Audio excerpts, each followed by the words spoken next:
एक राजा आध्यात्मिक रूप से समर्पित था और वो लगातार लंबे समय से परमेश्वर से दर्शन मांग रहा था। परमेश्वर ने उसे दर्शन दिया और राजा ने अति प्रसन्न होकर परमेश्वर से एक वरदान मांगा। उसने कहा कि जैसे राजा ने दर्शन पाया वैसे ही उसका राज्य, परिवार और आम आदमी भी इसे प्राप्त करे। परमेश्वर ने जवाब दिया, इन सभी को एक ऊंची पहाड़ की चोटी पर ले आ जो तुझे नजर आ रही है, और मैं उनको वहां पर दर्शन दूंगा। राजा बहुत उत्साहित था, इसलिए वह सभी लोगों को पहाड़ के नीचे ले आया। पहाड़ पर चढ़ाई करते समय एक तांबे की चट्टान थी और जिन लोगों ने उसे देखा वो उसे तोड़कर अपने सिर पर रखने लगे। राजा ने उन लोगों से कहा, यह कुछ भी नहीं है, परमेश्वर से हमारी मुलाकात और उसका दर्शन महत्वपूर्ण है। इन मामूली चीजों को पीछे छोड़ दो।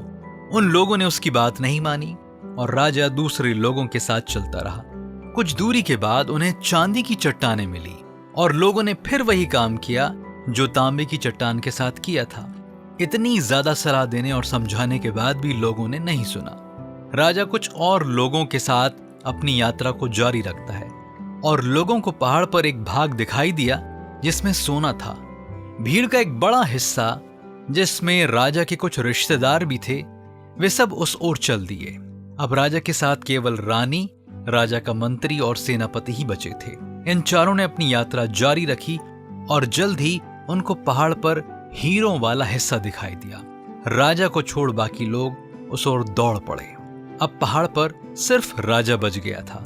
परमेश्वर ने राजा से कहा, मैं उन लोगों को अपना दर्शन नहीं दे सकता जो संसार की वस्तुओं के पीछे लालची हैं। केवल वही लोग जो सोना, चांदी और तांबे के बहकावे में नहीं आए, केवल वही मुझे समझ सकेंगे।